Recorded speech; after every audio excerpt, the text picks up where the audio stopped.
Let's talk about how to draw people from different views in perspective, from different heights.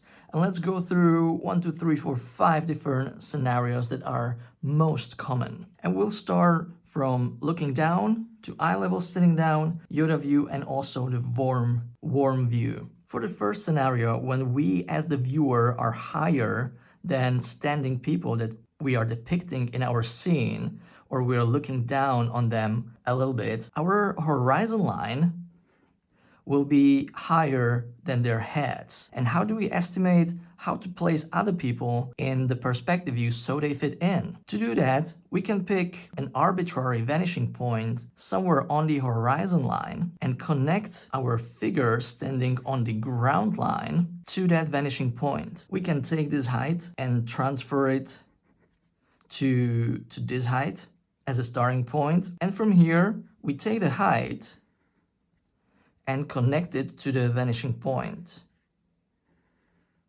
And now we know that as people will get farther away from us as the viewer, their height will still be within these two orthogonals or perspective lines. And in the same depth,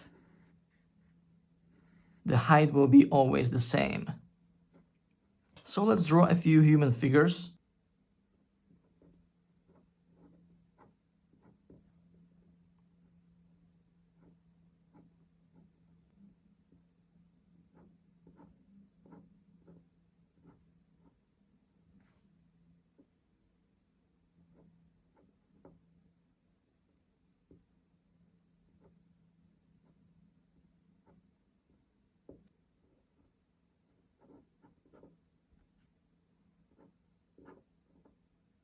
So in this way, we can estimate the height of people even though the horizon line is above them. Second scenario, in the standing eye level perspective, is probably the most common that you'll come across and that you'll use. Very simple rule here. In the eye level perspective, from standing point of view, all the other people which are on the same plane, their heads will be also on the horizon line. Now, common question about this is, okay, what if I have kids and what if I have NBA basketball players, right? Of course, with all adults, we're making a simplification here. So we estimate, we assume that all of them are roughly the same height. But of course, if you want an NBA player to stick out from the crowd, you can as well. And we'll draw kids here too. So if I want to draw a figure that's a little bit farther away,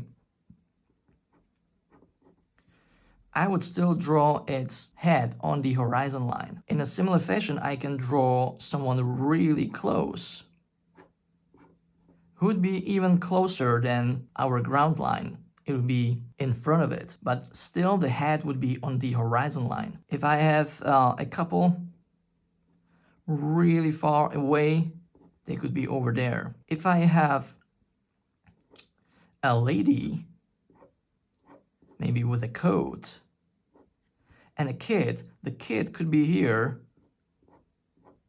Because it's a lot smaller, the kid's head would not be on the horizon line, but all the standing adults, they would be there. So let's draw one last. Here we go. All of them fit into this specific perspective view.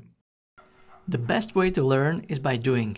So practice with me and download a few pages from my book as free printable worksheets via the link in the description.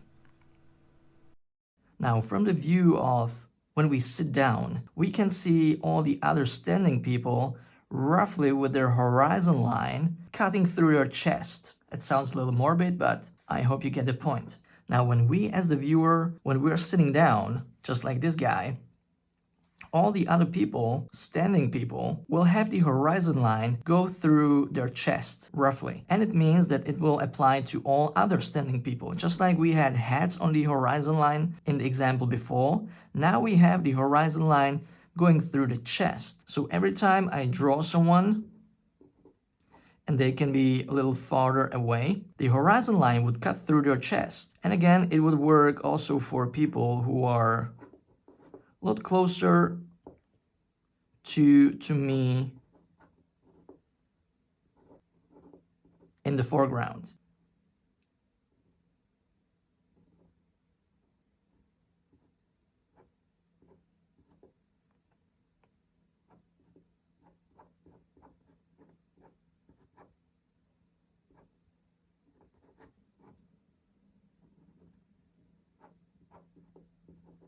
All right, so all of the standing people will have their horizon line go through their chest roughly. Now with a different view, even lower, a Yoda view. Just so you know, Yoda is roughly 66 centimeter high, so his eye level, his horizon line, will go through our thighs if we are adult humans. So the same principle will apply. All the other standing people will have the horizon line going through the same exact body part. So again, we can start with the body. So we can start there.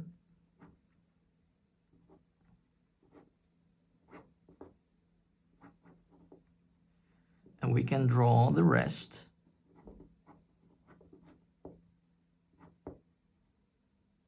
Up here, maybe this guy is waving at us. If I want to have someone further away, let's say from here, again, same principle.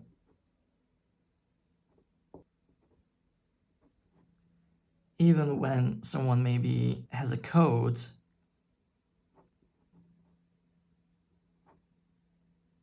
the horizon line should go still through his thighs. And lastly, we have the worm view or worm's eye view, where our horizon line is actually aligned with the ground line, meaning they are on the same level, because we are looking from the ground up, literally. And in this case, it's fairly simple because all the people standing or sitting, they will have their feet on this horizon line / ground line. So we can always start there and we just set our height for whatever human it is. So I'll draw a small hat in here, the body, and legs. For someone further away, it could look like this. Still, the feet will be on the horizon line. If they have a kid, the kid will be with them again in the same position. For someone really, really far away, we would have them just like this. So hopefully this will help you place your people in different perspective view going forward. If you'd like to learn more how to draw people like an architect with different levels of detail, I'll link another YouTube video here. And for all the other worksheets and tips and tricks on architectural sketching, you can check out the book that this is taken from.